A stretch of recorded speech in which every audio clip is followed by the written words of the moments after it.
তুমি জানো, হাজার রাকাত নামাজের পরেও যদি তুমি চেষ্টা না করো, তোমার দোয়া কবুল হবে না। কারণ আল্লাহ তোমার চোখের পানি নয়, তোমার কদম দেখতে চান।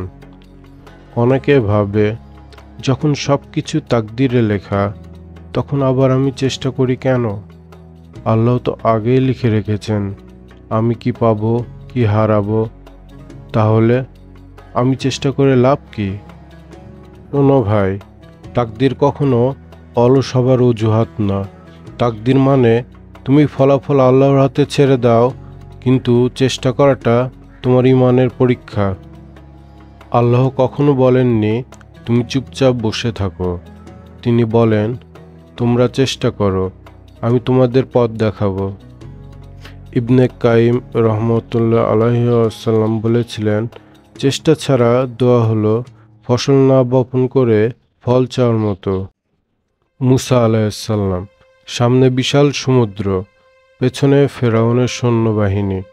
তিনি জানেন লাঠি দিয়ে সাগর ভাগ হয় না, তবুও লাঠি ছুঁড়ে দিলেন, কারণ আল্লাহ বলেছিলেন, তুমি শুধু করো, বাকিটা আমার।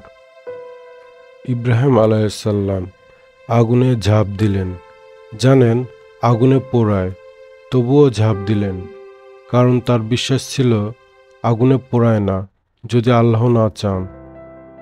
তুমি আজ যে কষ্ট আছো, যে চেষ্টা করছো, হয়তো ফলাফল এখনো আসেনি, কিন্তু জেনে রাখো আল্লাহ দেখছেন তুমি চেষ্টার মাঝে হারিয়ে গেছো কিনা, নাকি বিশ্বাস ধরে রেখেছো।